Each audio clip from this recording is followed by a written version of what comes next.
नमस्ते, अभिवादन आपका इनोसेंट इन्वेस्टर के इस नए वीडियो में। दोस्तों, एक बैंक है आईडीबीआई बैंक, ठीक है। सरकार यहाँ पर अपनी हिस्सेदारी बेचना चाह रही है।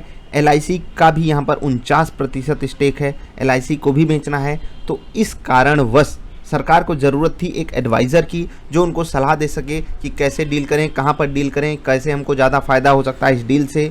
इसको डाइवेस्टमेंट जो हम कर रहे हैं, यहाँ से हम बेटर चीज़ें कैसे डिकोड कर सकते हैं, बेटर चीज़ें कैसे निचोड़ सकते हैं, ये सब सरकार को जानना था।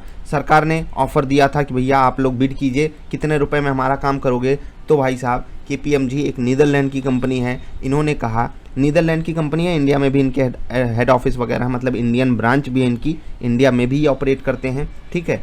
जैसे अलग अलग देशों में कंपनियाँ होती हैं ना, तो केपीएमजी इंडिया करके जो चीज़ थी, कंपनी थी, उन्होंने मात्र 1 रुपये की बिड की। मतलब कि ये नियर जीरो, यहाँ पर बात भी वही हो रही है कि लगभग 0 रुपये में, ठीक है। मतलब कि कोई पैसा ही ये नहीं ले रहे हैं, लेकिन फिर भी ये सरकार को असिस्टेंस देंगे स्ट्रेटेजिक डाइवेस्टमेंट का आईडीबीआई बैंक में, ठीक है। 49% हिस्सेदारी एलआईसी की है, 45% हिस्सेदारी थोड़ी थोड़ी से ज़्यादा ही किसकी है, भारत सरकार की। सरकार अपनी हिस्सेदारी बेचेगी, एलआईसी भी अपनी थोड़ी हिस्सेदारी बेचेगी, जिससे कि जो नए खरीदार इसके मिलें उनके पास पेरेंट बनने का हक मिल जाए, समझ गए। मतलब 51% के आसपास या उससे भी ज़्यादा हिस्सेदारी रहेगी। सरकार इससे पैसा उठाएगी, एलआईसी को भी पैसा मिल जाएगा, सबके अपने अपने फ़ायदे हो जाएंगे। लेकिन केपीएमजी की बात मैं यहाँ पर करने आया हूँ। आईडीबीआई बैंक, डाइवेस्टमेंट, सरकार और एलआईसी की बात कभी और करेंगे। ये 1 रुपये में डील क्यों किए? अपने पोर्टफोलियो को मजबूत बनाने के लिए। मैं आपसे हमेशा बोलता हूँ ना, डेमो ट्रेड कीजिए, चीज़ों को संभालिए,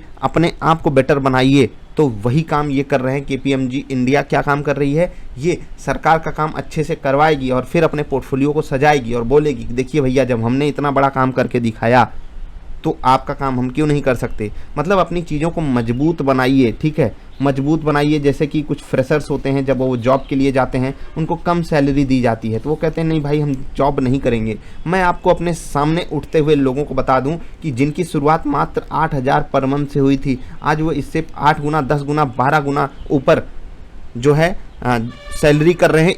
शुरुआत उन्होंने मात्र 5, 7, 8 साल पहले मात्र इतने से की थी। तो आप शुरुआत क्या कर रहे हो उसको मत देखिए कि कितने पैसे से हो रही शुरुआत ये देखिए कि आप वहाँ से सीखोगे क्या। आपके पास 4 चांद जो लगेंगे आपके सर्टिफिकेट्स में, या चीज़ें जो आपको लोग जज करेंगे अगर आपने वो काम बढ़िया किया। जैसे कि भले ही आप यहाँ पर 8,000 की सैलरी पा रहे हो, लेकिन अगर आपने काम कमाल का किया है तो आपकी कंपनी आपको रिवॉर्ड जरूर देगी। अगर कंपनी रिवॉर्ड नहीं देगी तो आप वहाँ से काफ़ी कुछ सीखोगे। जैसे कि केपीएमजी सीखेगी तो नहीं कुछ, लेकिन इनके पास जो पोर्टफोलियो बनेगा एक मजबूती वाला, वो काफ़ी हेल्प करेगा इनको आगे बढ़ने के लिए। तो केपीएमजी ने जो ये कदम उठाया है, मात्र 1 रुपये में ये काम, ये बिड यानी कि ये बोली जो लगाई थी, मतलब सरकार ने कहा था जो सबसे कम पैसे में हमारा काम करेगा हम उसको अपना ठेका देंगे ये काम करने का।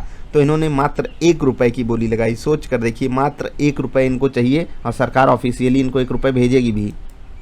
चलिए इस पर कभी और डिस्कशन करेंगे, लेकिन यहाँ पर मैं आपको जो समझाना चाहता था वो ये कि शुरुआत हमारी कैसी हो रही है वो मायने नहीं रखती, हम अंत कैसे करेंगे वो मायने रखता है, समझ रहे हैं ना। बाकी आईडीबीआई बैंक सरकारी से प्राइवेट हो जाएगा, अभी भी प्योर सरकारी तो नहीं कह सकते, लेकिन फिर भी सरकारी कंपनी के अधीन है तो आप उसको सरकारी ही कह सकते हो। बहुत ही जल्द प्राइवेट हो जाएगा। तो ज़रा इस बैंक पे भी नज़र बना कर रखिएगा। वीकली कैंडल हमने आपके सामने लगा कर रखी है, कुछ यहाँ पर तड़कता भड़कता मोमेंटम आ सकता है, तो नज़र बना कर रखेंगे, बेटर रहेगा। बाकी केपीएमजी का फुल फॉर्म इतना कठिन है हम आपको नहीं बता पाए, अफसोस है। और 1 रुपये की डील आपको कैसी लगी ज़रा बताइएगा और एक लाइक दे के जाइएगा। मिलेंगे फिर से, नमस्कार।